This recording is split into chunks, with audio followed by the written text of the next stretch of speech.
मेरे प्यारे परीक्षार्थियों, स्वागत है आपका मेरे चैनल हिंदी टीच एजुकेशन में। और आज का ये वीडियो जो हिंदी की चुनिंदा रचनाओं का ये तीसरा सीरीज है आपके सामने प्रस्तुत है। और 2 सीरीज में हमने ऐसी रचनाओं के बारे में बात की है जो प्रायः सीधे की सीधे कवि, उनकी रचना, लेखक या उनके निबंध या आत्मकथा, नाटक, कहानी, उपन्यास यानी कि हिंदी की तमाम विधाओं की जो महत्वपूर्ण रचनाएं हैं, चुनिंदा रचनाएं हैं, वो एग्जाम्स में ठीक का ठीक वही पूछी जाती हैं। तो सिर्फ आपको इस वीडियो में क्या करना है, जो महत्वपूर्ण और चुनिंदा रचनाएं मैं लेके आया हूँ, उन चुनिंदा रचनाओं के सिर्फ लेखक का नाम याद करिए। यहाँ से आपको प्रश्न जरूर मिलेगा। तो रचना और उसके रचनाकार या लेखक का नाम आपको कंठस्थ हो जाना चाहिए। तो आइए शुरू करते हैं आज का ये चुनिंदा रचनाओं वाला मस्त वीडियो, जिसकी सीरीज में पहला प्रश्न आपके सामने है। वीर सतसई, ये वीर सतसई रचना है, वियोगी हरि की रचना है। यहाँ पे आपको वियोगी हरि कर लेना है।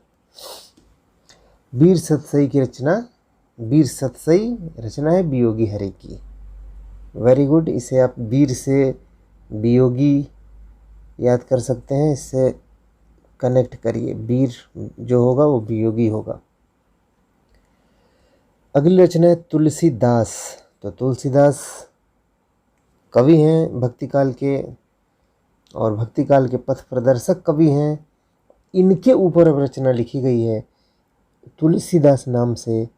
तो आपको याद रखना है कि सूर्यकांत त्रिपाठी निराला ने ऐसी रचना लिखी है तुलसीदास के नाम से। चलिए बढ़ते हैं अगली रचना की तरफ। और ये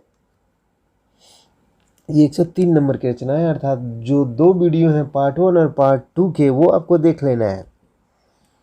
यहाँ पे हम देखते हैं 103 नंबर पे जो रचना है वो है आंसू, झरना और लहर। ये 3 रचनाएं जयशंकर प्रसाद की हैं, जो छायावाद के कीर्ति स्तंभ हैं जयशंकर प्रसाद। उनकी रचना आंसू, झरना, लहर।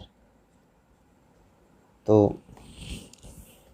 कहा जाता है कि ये जयशंकर प्रसाद जिनसे प्रेम करते थे वो इन्हें नहीं मिली, तो इतना रोए, आपको याद रखना है इस ट्रिक से, इतना आंसू गिराए, ऐसे ऐसे आंसू गिराए कि झरना बन गया, और ये झरना लहर के रूप में बहने लगा।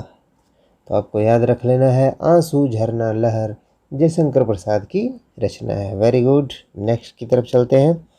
अगले रचना का नाम है कुकुरमुत्ता। इस तरीके की शीर्षक वाली रचनाएं जो लिखने का साहस सूर्यकांत त्रिपाठी निराला करते हैं। कुकुरमुत्ता, छोटे छोटे जो प्राय उपेक्षित रहे हैं शीर्षक संदर्भ, उन पे कविता सूर्यकांत त्रिपाठी निराला जी ने इस तरीके से लिखी है। तो ये छायावाद की बहुत ही क्रांतिकारी कविता है कुकुरमुत्ता, आपको इसे याद रखना है। नेक्स्ट रचना है पल्लव और युगांत। ये 2 रचनाएं हैं, पल्लव अलग है, युगांत अलग है। ये 2 रचनाएं किसकी रचना है? सुमित्रानंदन पंत की रचना है। पल्लव और युगांत सुमित्रानंदन पंत की रचना है। आगे की तरफ चलते हैं। अगली रचना नीरजा और यामा। नीरजा भी इम्पोर्टेंट है और यामा भी इम्पोर्टेंट है। ये सिर्फ वही चुनिंदा रचनाएं हैं जो किसी भी एग्जाम्स में, वनडे हो, एसएससी हो, रेलवे हो, टीजीटी, पीजीटी हो, नेट, जेआरएफ, कोई सा भी टेट, पेट्स, कोई सा भी टीचर्स का के अन्य कोई भी एग्ज़ाम, किसी भी बोर्ड के एग्ज़ाम्स हों, UP board, CBSE board, objective प्रश्न प्रायः रचनाएं इस तरीके से पूछी जाती हैं। तो पूछना होगा तो ऐसी ही रचनाएं पूछी जाती हैं, इसलिए हमने नाम दिया चुनिंदा, चुन करके लाई गई हैं। तो नीरजा और यामा महादेवी वर्मा की हैं। ये उनकी मोस्ट इम्पोर्टेंट रचना है। महादेवी से अगर परीक्षक को पूछने का मन है तो यामा या नीरजा को जरूर पूछता है। अगली रचना है वो है बापू। बापू नाम की रचना, यानी कि महात्मा गांधी के ऊपर बापू नाम की रचना लिखी गई, और ये है सियाराम शरण गुप्त की। बापू सियाराम शरण गुप्त की है। अगली रचना की तरफ चलते हैं। कुरुक्षेत्र, ये बहुत बड़ी प्रसिद्ध रचना है और रामधारी सिंह दिनकर की है। कुरुक्षेत्र, इसको आपको याद रखना है। नेक्स्ट रचना मुर्दों का टीला, रांगेय राघव की रचना है। मुर्दों का टीला, रांगेय राघव मुर्दों की टीला, ऐसे आपको याद रखना है। यह है तार सप्तक, इसे तो आपको जानना ही है, तार सप्तक। तो आप इसे तार सप्तक को डिटेल में पढ़िएगा। तार सप्तक निकला, फिर कितने सप्तक निकले, किस सप्तक में कितने कवि हैं, इस पे कमेंट करके बताइएगा। तार सप्तक पे हम अलग से एक वीडियो बनाएंगे डिटेल में। अज्ञेय, तो तार सप्तक जब भी आएगा इसको निकालने वाले अज्ञेय जी हैं, संपादन अज्ञेय जी ने किया है। नदी के द्वीप, नदी के द्वीप, ये बड़ी प्रसिद्ध रचना अज्ञेय जी की है, पूछी जाती है बार बार। अगले रचना की तरफ चलते हैं। राजा निर्बंसिया, निर्बंस राजा है, एक कहानी है कमलेश्वर की, तो आपको याद रखना है कमलेश्वर की कहानी, राजा निर्बंसिया।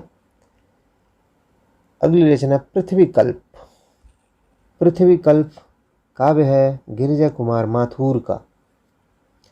पृथ्वी कल्प गिरिजा कुमार माथुर का। नेक्स्ट रचना है आत्महत्या के विरुद्ध, आत्महत्या के विरुद्ध रघुवीर सहाय। तो जो लोग आत्महत्या के विरुद्ध रहते हैं उन्हीं की रघुवीर सहायता करते हैं, तो ऐसे आपको याद रखना है, आत्महत्या के विरुद्ध रघुवीर सहाय। नेक्स्ट की तरफ चलते हैं। संसद से सड़क तक, ये आधुनिक युग की काफ़ी दमदार रचना है, एग्जाम्स के लिए मोस्ट इम्पोर्टेंट है, और ये धूमिल की रचना। संसद से सड़क तक, धूमिल की रचना। संशय की एक रात, ये बहुत ही फेमस रचना नरेश मेहता की। अपनी खबर, ये आत्मकथा श्रेणी की रचना है पांडे बेचन शर्मा उग्र की। ये देखिए अगला जो प्रश्न है, हिंदी का प्रथम नाटक, इसे प्रश्न बनता है, हिंदी का प्रथम नाटक नहुस, और पूछेगा कि इसके नाटककार कौन है, तो आपको बताना होगा गोपाल चंद्र गिरधर दास। अगली रचना परिव्राजक की प्रजा, ये बहुत एग्जाम में पूछी जाती है। परिव्राजक की प्रजा, ये रचना आपको याद रखना है शांति प्रिय द्विवेदी। अब ये देखिए कोणार्क, कोणार्क नाम से जो नाटक है वो है जगदीश चंद्र माथुर का। कोणार्क जगदीश चंद्र माथुर, इसे याद रखिएगा, मोस्ट इम्पोर्टेंट में आता है। अब हैं सुरेंद्र वर्मा जी, और इन्होंने जो उपन्यास लिखा है मुझे चांद चाहिए, अति प्रसिद्ध उपन्यास है, इसे ज़रूर आप अपनी ज़िंदगी में एक बार पढ़िएगा।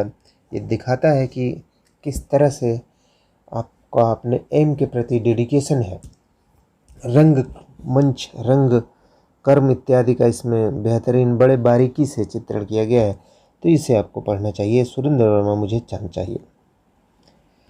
अगली रचना एक कंठ विस्पाई, दुष्यंत कुमार की रचना है। ये रचनाएं सब आपके जुबान पे होनी चाहिए, हिंदी साहित्य की मोस्ट इम्पोर्टेंट रचनाएं हैं। यही रचनाएं बार बार एग्जाम्स में आपको घूमती हुई दिखाई देंगी। अब है महाभोज, ये उपन्यास है जो ये आईएएस के सिलेबस में भी है। आपका बंटी, मन्नू भंडारी का उपन्यास। महाभोज और आपका बंटी दोनों ही मोस्ट इम्पोर्टेंट हैं। अगली रचना मिट्टी की बारात, यह है शिवमंगल सिंह सुमन की। मिट्टी की बारात निकालते हैं शिवमंगल सिंह सुमन। अगली रचना रेत की मछली, कामता भारती।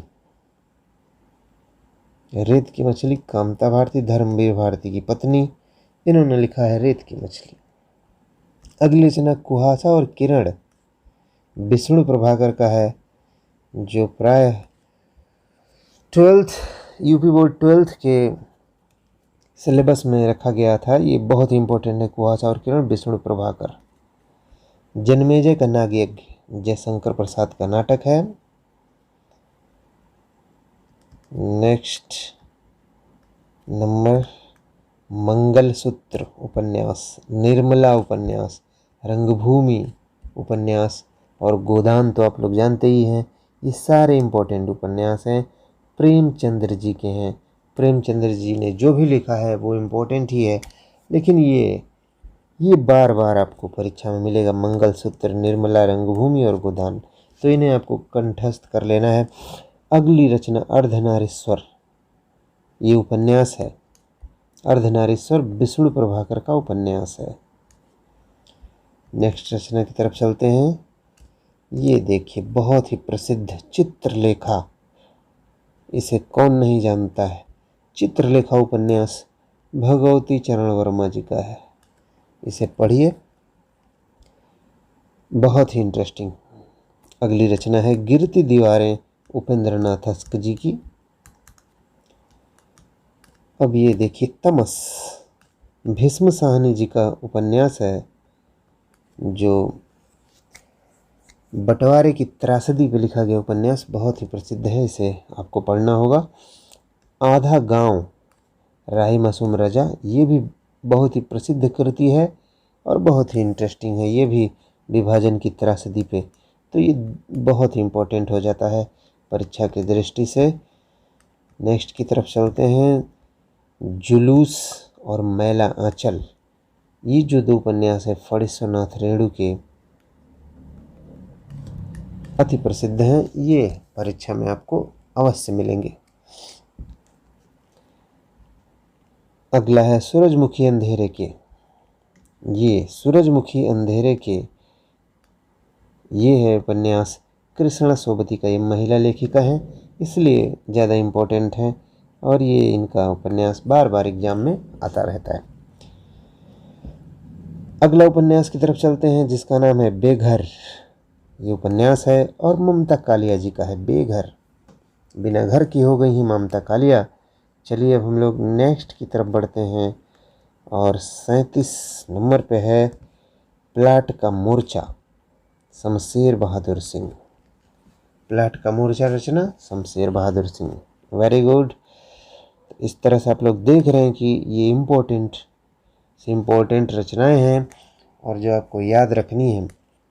अब है मेरी जेल डायरी, जयप्रकाश नारायण।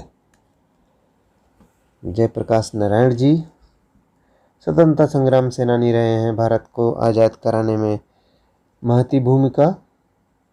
और आप ये देखिए, मेरी जेल डायरी, जेल से उन्होंने जो लिखा वो बहुत ही इम्पोर्टेंट हो जाती है, इसलिए प्रसिद्ध रचना को आपको याद रखना है। सवा सेर गेहूँ, ये कहानी जो है प्रेमचंद्र की है और इसे तो आपको याद ही रखना है। नेक्स्ट की तरफ चलते हैं। अब है कफन, सदगति, सोजे वतन। ये सब प्रेमचंद्र की प्रसिद्ध से प्रसिद्धतम कहानियां हैं और परीक्षा के लिए अति महत्वपूर्ण है, बार बार आपको मिलती हैं। अगली रचना है साहित्य का श्रेय और प्रेय। ये निबंध है और बहुत पूछा जाता है, जैनेन्द्र कुमार जी का, आपको बिल्कुल से याद हो जाना चाहिए। अगली रचना है नई कविता के प्रतिमान। नई कविता के प्रतिमान, ये लक्ष्मीकांत वर्मा की रचना है और इसी की एक जुड़ी हुई रचना है कविता के नए प्रतिमान। तो वो आप कमेंट बॉक्स में बताइएगा कि वो किसकी रचना है, कविता के नए प्रतिमान। ये नई कविता के प्रतिमान है, तो नई कविता के प्रतिमान जब आएगा तो लक्ष्मीकांत वर्मा का हो जाएगा। नेक्स्ट की तरफ चलते हैं। 143 नंबर पे रस मीमांसा और काव्य में रहस्यवाद, ये दो अलग अलग रचनाएं हैं और बहुत ही प्रसिद्ध है। रस मीमांसा, काव्य में रहस्यवाद, रामचंद्र शुक्ल के नाम के। तो आपको इन दोनों रचनाओं को जरूर याद रखना है, क्योंकि इसके लेखक रामचंद्र शुक्ल हैं, हिंदी साहित्य आलोचना के सम्राट। तो इसलिए 2 रचनाएं आपको ज़रूर से ज़रूर याद रखनी है। नेक्स्ट है सिंहावलोकन, जो यशपाल की है।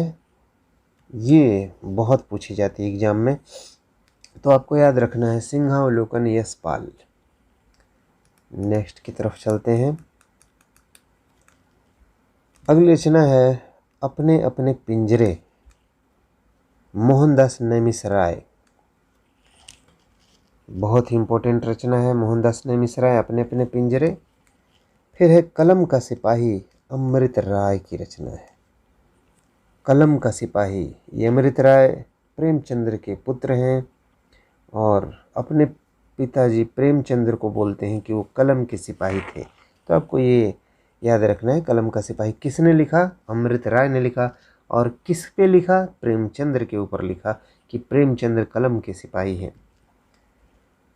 चलिए नेक्स्ट की तरफ बढ़ते हैं। 147 नंबर पे देखते हैं लक्ष्मीपुरा। ये एक रिपोर्तार्ज है, लक्ष्मीपुरा नाम से एक रिपोर्तार्ज है, रिपोर्ट के आधार पे जो लिखा जाता है। ये है शिवदान सिंह चौहान का। शिवदान सिंह चौहान की रचना है लक्ष्मीपुरा। अब नेक्स्ट रचना है कबीर के आलोचक। ये बहुत इंपॉर्टेंट रचना है, कबीर के आलोचक, और इसके लेखक हैं डॉक्टर धर्मवीर। तो इसे भी आपको याद रखना है। और ये टोकरी में दिगंत रचना, जिसको साहित्य अकादमी से नवाजा गया है, और ये अनामिका जी की रचना है, महिला लेखिका है, इसलिए ज़्यादा इम्पोर्टेंट हो जाती हैं। टोकरी में दिगंत थेरी गाथा, बौद्धों की तपस्या और उनके जीवन के बारे में ये रचना लिखी गई है। टोकरी में दिगंत अनामिका जी लिखी, इन पे इनको साहित्य अकादमी का अवार्ड मिला। तो ये आप इसे ज़रूर याद रखिएगा। और इस वीडियो का अंतिम प्रश्न आपके सामने है, और ये है आलोक पर्व निबंध। आलोक पर्व नाम का जो निबंध किसने लिखा है?